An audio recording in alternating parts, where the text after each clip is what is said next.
In this video we will see how to use cutters to create little holes that will be perfect to make the real setting for your gems here on your design. So let's go there, and we have two examples here. We have the ring one here, okay, so simple one with dents and prongs just like that, okay, and we just made it in the last video. And we have the ring 2, so with progressive distribution, and like this it will give us two examples like that. So let's go for the ring 1. We will use maybe the dance option here first, and first of all I will select here the stone here like this. So like this I have my stone selected, and now I can use a cutter. So these cutters are objects that are related to each stones, to each gem, and you can see that it takes the shape and even it cuts even more into the volume if needed. So we will take the first example. In this case we will not want to create holes inside the surface here, the volume, so we will remove this like this. And as you can see now we have different options. We have the top here for the handle, okay, not really interesting because actually it's just visualization. This we have the size of the handle, and we have the bottom as well, not really useful, but anyway it's here. The girdle, this we keep everything like that, but we can change here. You see you have the different possibilities to manage this. I really recommend to let everything by default here and to not change anything. And then you have the curve seats, not really interesting as well. You can just play with the handle and eventually the holes if you want to create holes, but we will see that in the second example. So first of all we have this. These objects came into the same objects as gems, okay, as you can see, into the same collections as gems. Now we can select the cutters, and we can go again with Shift L to select them. Material, we have all of them selected, and with M we will put them into a new collection that will be cutters. Okay, good. And this collection I will put it into ring 1, like this we don't mix everything with the other. So now what I would like is to use only these cutters and only the ring. Where is it? Is here. Yeah, just like that. So I would like to use these cutters to make a cut inside this object. So to make a cut inside an object like that with another object, you use Boolean operations. So a Boolean operation is different kind of operations you can make. You can join, you can cut, you can let the intersection between two objects, for example, but it's an operation between two volumes. So the first thing that you have to verify is that it's a volume, pure volume, no hole inside, not a surface, just a volume. And this is very important to understand. So that's why we'll have something to make here, because if I watch here my object in edit mode here, you can see that there are two faces that we did remove, but they are not really connected to each other here. If we look at it here in edit mode with the curve modifier selected, you can see that if I go there and then I select just one vertex here, you can see that here if I move it, it's not connected to the other, and actually there is a hole. There are two vertices in the same place here, and so it will be a problem because Blender will not consider it as a volume, and any other 3D software, like when you will put it in another 3D software to verify before the printing or things like that, it will create problems as well. So when you want to make a Boolean operation, first of all you have to remove this, let's say, problems. It's not really problems, but it's things that we have to manage before to do it. So there are a few rules to manage that, and actually it's 3 operations that you will have to make for each Boolean operation before making it. So first of all, let's hide the cutters. The cutters, they are made for it, so they are already volumes, and there is no problem with that.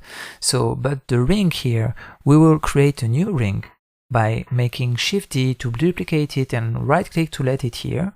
Okay, and you have the square ring here, and now I will just hide this and focus on my last ring. I make a duplication of it because when I apply here a modifier, it's kind of destructive operation. Now if I go into edit mode, you can see that I have all my geometry that is here, and I cannot bend it like before into a simple bar, so it will just come like that.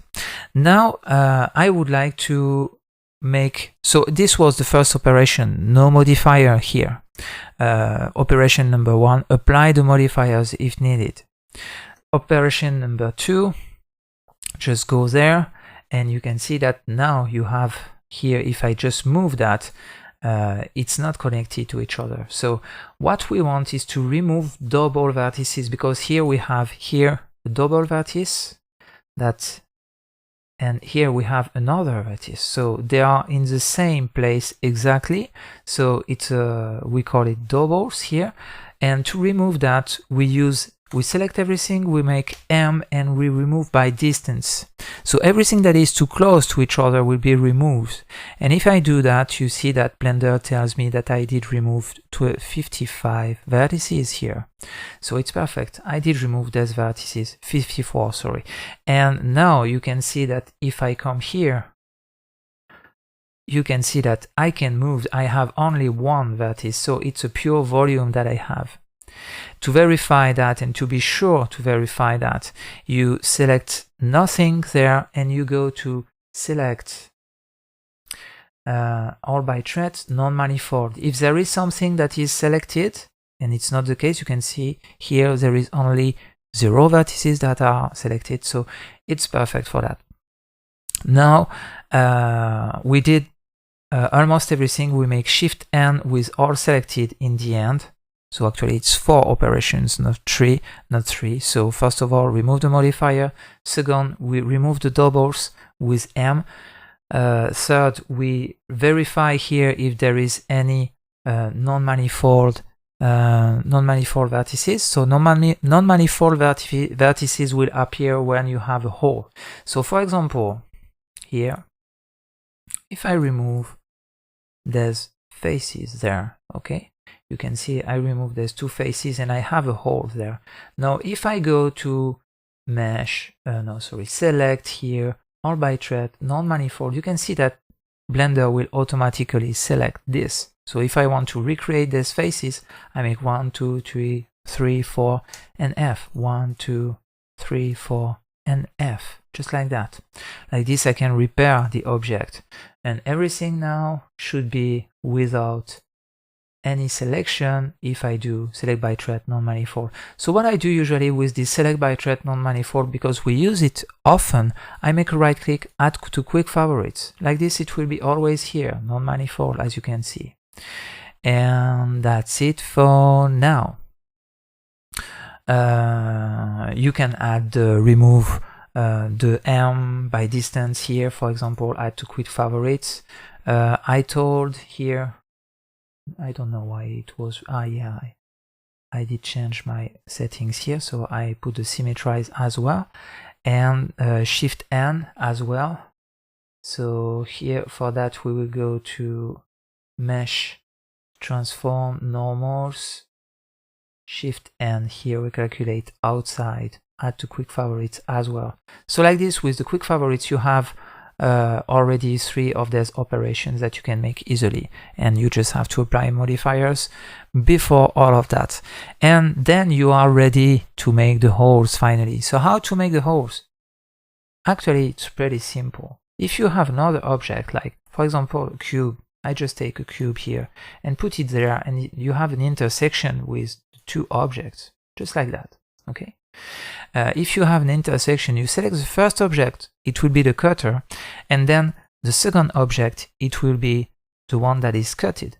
And now you can make control minus. Oh no, not sorry, not control minus, just control shift minus. Good. And now you have the cut that is done. Okay. So when you have several objects that will cut another, shift D, I have 2 objects now that will cut this one, so I will select this 2, then this one at last, and control shift minus, and you can see that it cuts everything. So for us it will be the same, exactly the same operation that we will make here with the cutters that are here. To select the cutters, I make shift L by material, and then this one at last. Okay, so they have to be, the cutters have to be orange, and the ring will have to be yellow. And now I can make control shift minus. So as there are a lot of objects, it can take a little time, but if everything is well done, you can see that now you have the real volume that you want to create, and it will be the final ring, this one. So you can call it final ring. And it's this one that will be into the render when you will create images, and it's this one that you will export as well to make some 3D printing to create the final object in real in the end. So now we can add the here gem dance, and it will follow perfectly, and we can add the prongs dance as well, and now we have what we wanted. Okay, so this is the first here example for that.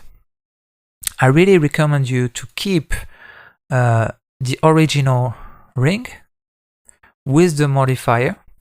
Like this you can like this you can play with the object and change things with the modifier curve, and you have, yeah, let's say an iteration of it that is easy to manage. So this was the first example. So let's come back now with the second ring here, and this time we will create holes only for these ones here. Okay, so you can see that here we have a mirror object, a mirror modifier. So this object was made with mirror, and you can see that here if I move, for example, this part, it will create exactly the same, so into the y-axis, as you can see. So I have to apply it to create a real volume. If not, Blender will consider this object like that, means like this. Okay, it will consider half of the object with a lot of holes, so nothing manifold here. So I come back with it and I apply it. Okay, before that, before applying, I make always a duplication. This one will be the final ring. Perfect. And I will hide the first ring here. So this one here, I apply it. Perfect. Now I would like to select the gems here. You can select by stone, for example, and remove this one. Okay. And inside this, first of all, what we have to do, we select everything. We make M by distance. Nothing was removed here because the modifier did apply everything before. And we will make a Shift N to recalculate normals. We will deselect everything, make Q non-manifold to select everything that is non-manifold. If there is 0 here, it's that everything is okay. So now we made our 4 operations, and now I can select all the stones. So select by thread stone, then I remove this one of the selection and I take this one at last. And no, I would like not to cut with that, sorry. I would like to make the selection, yes, first, and make cutters first. Okay, so you can see that now for the second example we have, so here the possibility to have different sizes and the cutters will follow the sizes, so it's very useful with that. So what I will do, I will try to remove, I will try to keep the holes here, so I will try that and remove the top and bottom. Here I will play with the bottom to keep everything and to not cut this part here especially. Yeah, it seems that it's good now, but it didn't cut, it will not cut there. So anyway, I cut too much, and yeah, I will not make something bad. Let's say like that for this one. Okay, and if it cuts a little too much here, I will just select that one and make a GG. Yeah, it moves everything down as well. So yeah, it's okay. It's just for the example that we can add some holes if we need for this case, just like that. Okay, if you have a little problem, like there's 2 here that will create problems, you can remove it and just play with another like that now and remake a cutter just for these 2. And now you can play with the bottom here, and they will be separated from the other. Okay, so like this you will have everything that you want. You select everything here, I will hide the gems. You can select everything here by make a Shift L material, put it into a new collection that will be cutters. Okay, like this it's well organized, and you can manage here now the cutting with the Boolean operation. So I will hide the gems, I will hide the curve distribution, the setting on top and the stone on top, and I will play only with that. So now I select this one at last and make my Control Shift minus to make the Boolean operation well. And as you can see, now we have what we wanted. So another example that it's very useful to use this technique. Now here you will have the possibility to make holes and to not use too much material, too much metal. So you will save metal weight here for this kind of design. And this is the final ring. And now you can come back with your setting and stone and gems, and like this you will have everything well, and under this the reflections will be better than if you don't have the hole. So that's it for the 2 examples that I can give you for that. For the cutters into the cutting and setting tools, into the next video we will have a look on how to make a kind of fishtail setting.